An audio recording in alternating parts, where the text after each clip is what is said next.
Right, so I've caught up with the Behemoth here at the Tokyo Game Show, and for the first time you're showing off the campaign mode of BattleBlock Theater. That's correct. You're a long time in development, game number 3. Can you tell us a little bit about the sort of the process of creating this rather unique looking game, and sort of what was the basic idea that you wanted to? I don't know if in our first game, Alien Hominid, we had this array of mini games in there, and in there was a game called PDA Games. And it was kind of the inspiration for BattleBlock. It's not directly derived, but it was a very simple line drawn, like the main characters were little stick figures, and you would play as them, and it was all simple blocks, simple tile system that you would jump and platform. You had to kill all the bad guys in the level, and then the exit would unlock. So that was the inspiration for BattleBlock Theater. But from there, through the mind of Dan Paladin, our artist and animator and designer, it just continued to evolve over the last couple of years.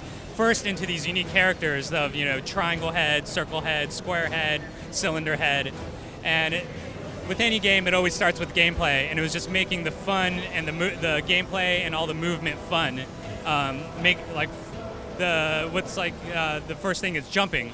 There's a jump. There's a double jump. How do you make jumping fun? And it just kind of was getting those basic core mechanics, and then from there. Then you got little evil cats make their way in. If you played a Behemoth game, you know there's cats everywhere. It's kind of an obsession, I guess you could say. So, like I said, the game centers around this theater, which are run by cats, and those are the antagonists in the storyline who take you captive. So previously at Tokyo Game Show, you had showed off the multiplayer arenas. Is that where you started out developing the game to see what worked and what didn't work, or was it always? That's pretty much, like I said, it starts with gameplay, and the ideas for testing out the gameplay was we were playing against each other. And so what started were these arena-style games. Like there's the soul mode where you kill the other player and their little soul pops out, and you grab the soul, and then it becomes a game of keep away.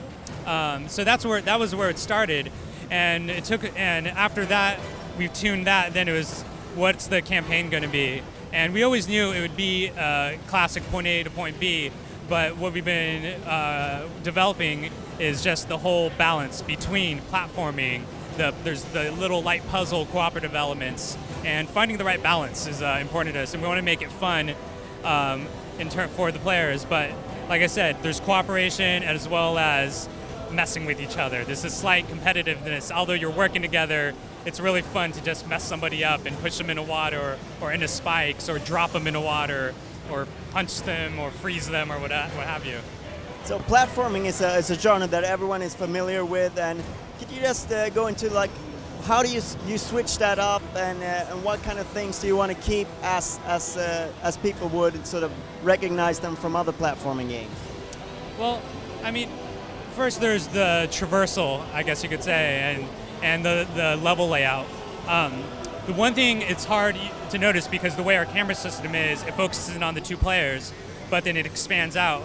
If you follow the actual level, it's a very traditional single board.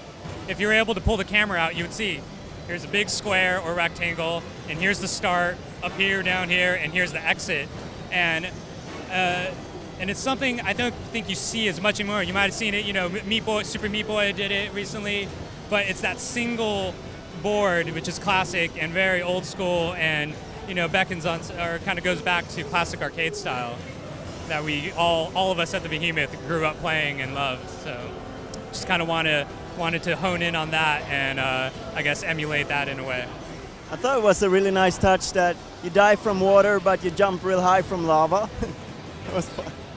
Yeah, it's a inside joke of. It's funny. There's I would say 90% of games, water equals death, and ours it's kind of a unspoken game law that I think we decided to abide to. But those lava blocks, yeah, it's used to jump high and bounces you around, and that's funny because we call them lava. And it's hot, it makes you jump, and it seems to work. It's a little backwards. It goes along the duality of the game where hot, cold, friendship, betrayal. It seems to work, but I hear what you're saying. So in terms of platforms, have you made any decisions, or are you still shopping around? In terms of platform? Oh, well, we're releasing on Xbox Live Arcade, and as you can see, we're fans of other consoles, but we're a small company, so right now we're focused solely on Xbox right now. But once that's finished, who knows? Like I said, we're fans of everything. And do you have any date floating around, or are you still like when it's done? When it's done. I mean, it's a blessing and a curse, and we self-publish. So with that is we get to set our own goals, and we get to finish. We don't have to rush a game to meet some crazy, unrealistic deadline. We get to work on it till we feel it's ready, much to the public's disapproval. But I guess they have to stop buying Castle Crashers in order for you guys to push it up. That could be the revolution or the. But yeah, it's sorry, it's when it's ready, and I think it'll benefit in the end from it. All right, thank you very much for your time.